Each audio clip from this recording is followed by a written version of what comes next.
Bonjour à toutes et à tous et bienvenue sur Maroc 24 en ce lundi 30 décembre 2024. Aujourd'hui, nous explorons les sombres profondeurs de la rhétorique politique algérienne où le président Abdelmadjid Tebboune, dans une tirade teintée de mépris, s'en est pris violemment à l'écrivain algérien Boualem Sansal.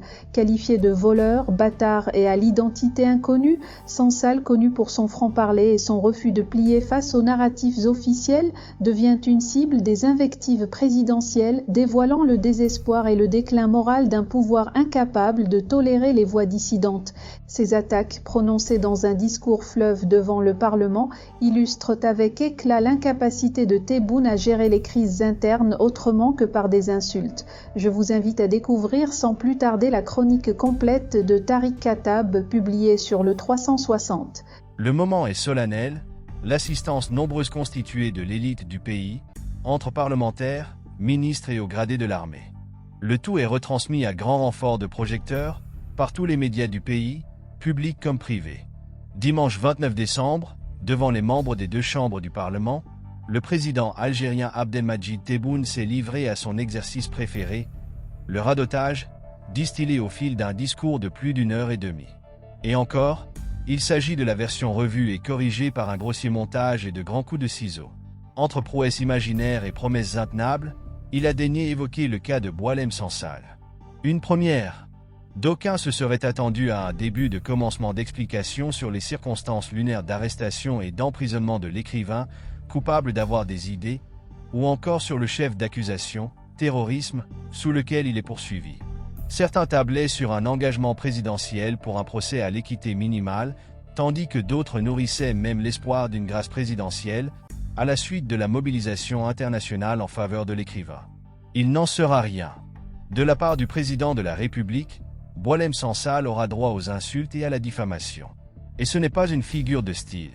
Pour Abdelmadjid Tebboune, Sansal est un voleur, à l'identité inconnue, et un bâtard. Oui, vous avez bien lu. C'est ainsi qu'un écrivain de renommée mondiale est qualifié publiquement, face caméra, par le numéro 1 de l'exécutif algérien, du moins officiellement. Alors que jusqu'ici, c'est une posture proche de la sévère gueule de bois qui caractérisait son épuisant discours, Abdelmadjid Tebboune a retrouvé une insoupçonnable énergie à l'évocation du cas Sansal, bombant le torse et hurlant ses phrases. Une façon de plaire à ses employeurs au sein de l'armée, alignés en tenue civile juste devant lui. Vous venez aujourd'hui m'envoyer un voleur, à l'identité inconnue, un bâtard, pour me dire que la moitié de l'Algérie appartenait en fait à un autre pays, le Maroc, note de la rédaction, a lancé le président, l'air de découvrir une vérité qu'il connaît pourtant si bien. Au demeurant, et par bâtard, Abdelmadjid Tebboune pointait le fait que Sansal est de père marocain. Cet extrait d'anthologie en matière de bassesse et de vulgarité a été sabré de la version officielle du discours, actuellement diffusée, mais il est bien trop tard. On retiendra les larmes de crocodile de Tebboune à l'évocation des figures marquantes de la guerre d'indépendance en Algérie, et dont il se réclame. Pour précision, les phrases charcutées ont été proférées à 1h23 du discours intégral. La fin de tout espoir de libération. La moralité de ce langage de caniveau, le pire jamais atteint par un chef d'État, est que Boualem Sansal, âgé de 80 ans, est en détention et qu'il y restera. Le 25 décembre, le président avait annoncé une grâce accordée à 2400 détenus, mesure qui pouvait laisser imaginer une clémence à l'égard de l'écrivain. Cet espoir est désormais mort. Regroupant quelques 1000 membres, essentiellement des intellectuels de tous bords, le comité de soutien international à Sansal ne s'y trompe pas. Dans une réaction aux vociférations de Tebboune, reprise notamment par le quotidien français Le Figaro, le dit comité indique que ce discours laisse peu d'illusions quant au sort réservé à notre ami et compatriote. Les propos du chef de l'État algérien confirment, s'il le fallait, le statut de prisonnier politique de celui qui est l'otage d'un pouvoir arbitraire et policier, assène le texte. Un homme qui n'avait fait qu'exercer sa liberté d'expression d'écrivain et de penseur. Arrêté le 16 novembre dernier à l'aéroport d'Alger et porté disparu pendant plus d'une semaine, les autorités algériennes n'ont communiqué ni sur son interpellation ni sur les lieux de sa détention. L'écrivain franco-algérien a été placé sous mandat de dépôt le 26 novembre par le parquet antiterroriste d'Alger. L'homme de lettres est accusé d'atteinte à l'intégrité du territoire national, accusation assimilée à un acte de terrorisme selon l'article 87 bis du Code pénal algérien.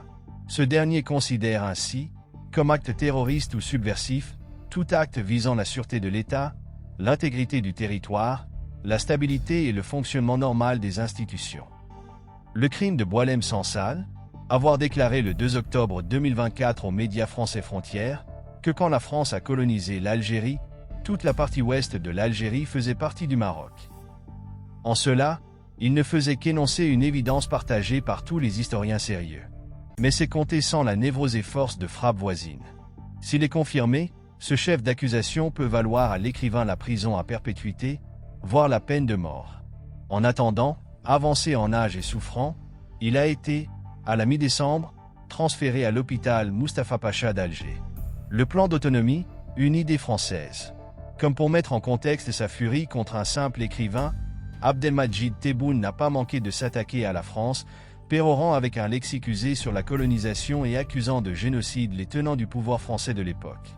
Au dernier décompte, sorti tout droit de la tête du président, le nombre des martyrs algériens de la guerre d'indépendance culmine désormais à 5,6 millions. Le Raïs ne pouvait non plus laisser échapper l'occasion pour s'attaquer à cet autre ennemi, le Maroc.